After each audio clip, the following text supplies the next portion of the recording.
What's up guys? So years ago there was only one thing that scared me more than actually starting a Eurorack modular system. Something bigger and seemingly much more expensive.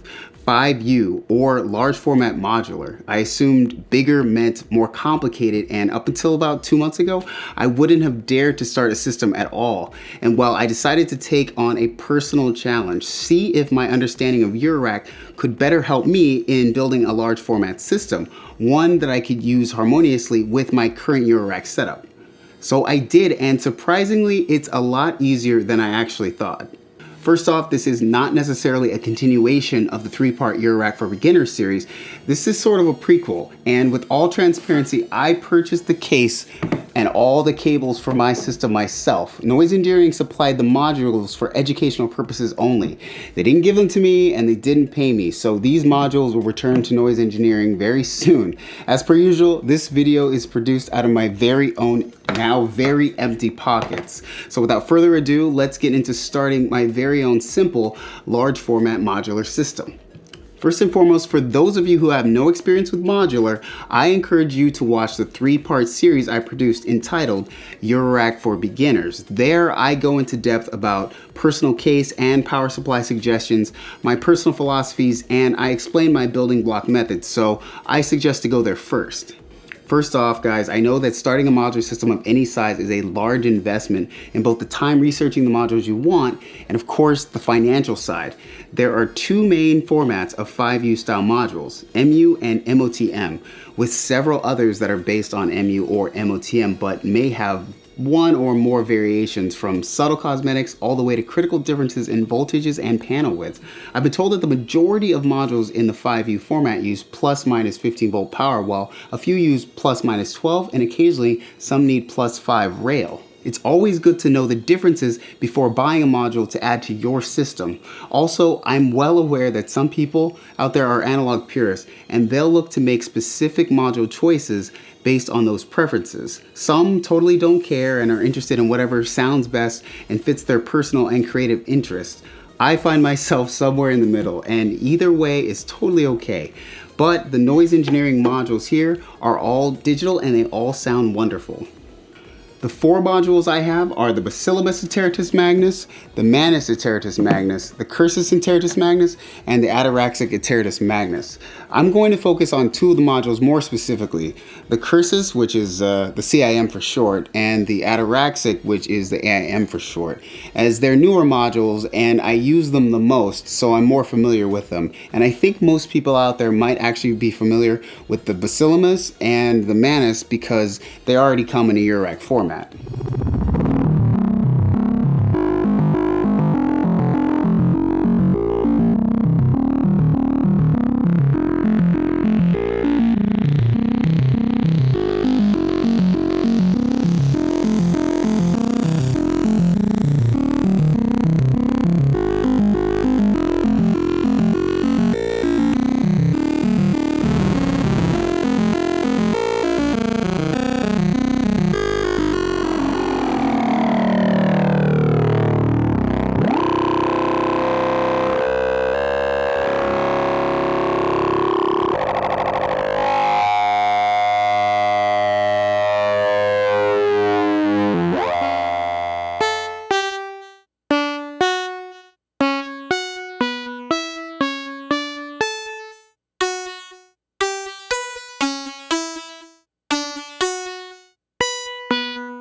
As you heard in the opening piece, I had all 4 modules working there. You can really hear how much complexity can be created from just a few modules, and even subtle differences. You can get some super sweet melodic sounds from the Cursus Iteratus Magnus. This module is an oscillator that is built on a dynamically generated wavetable. The CIM scaled perfectly across the octaves when I was interfacing it with my KB1. The module is so sweet sounding that it really lends itself to playing it, so of course I did.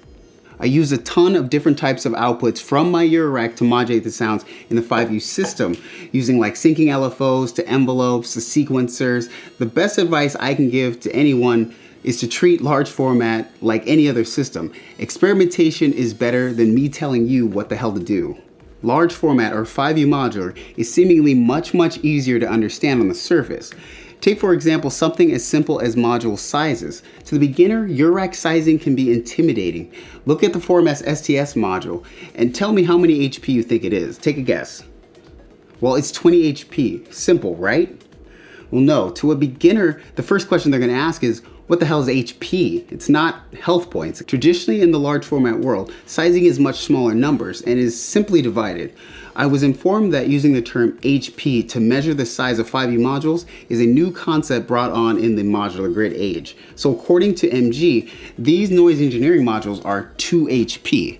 And a module half this size would be 1 HP and a third larger would be 3 HP. So I bought a case that was 8 HP and I easily knew that 4 modules would fit into it simply. The math is just that easy. Now, Eurorack is great for space saving, but the small jack sizes are definitely not my favorite. So in large format, you have nice sturdy 1/4 inch jacks in here. And in all reality, you probably have a bunch more of these type of cables laying around when starting, so you might not have to invest in a ton of the smaller cables like I did.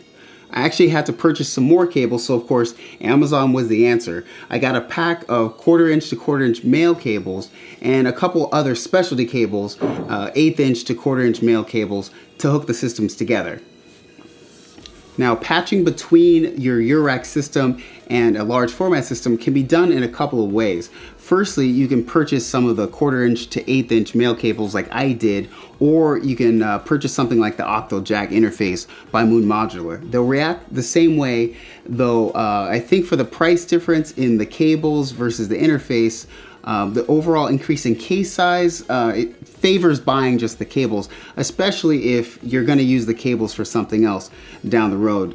So think about this before you expand your system.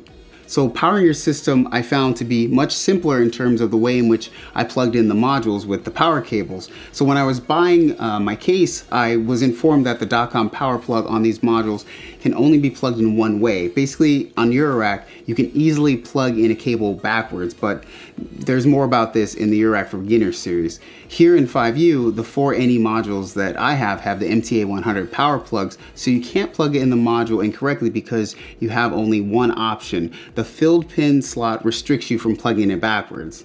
Of course, that being said, there are numerous different types of power plugs you could see in your journey, so make sure you take the time to research which your power supply provides and which your module is fitted with. I purchased the Modular M500T8 for a little over $300 alone, and it came with a power supply. But the best thing is that you could actually just get a normal 6U Gator case, since 5U refers to 5 rack units tall, and you could easily get some 5U rails and fit the modules in there. Then you could purchase an external power supply module as well. Really great for somebody on a budget, though I personally suggest, for simplicity's sake, you just get an all-in-one case and power supply.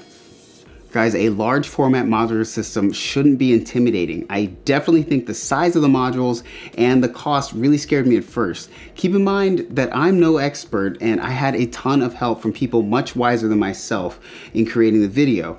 Like everything, you have pros and cons. Eurorack and 5U modular can play well together, extremely well, and that's what I personally wanted to know. Special thanks to Chris from Noise Engineering and my friend John L. Rice. His large format system is incredible, so check out his YouTube channel and his Instagram. He spent a ton of his personal time answering questions and showing me the ropes. Anyways, I hope this helped in some way, so thanks again for watching, guys, and I'll see you in the next one.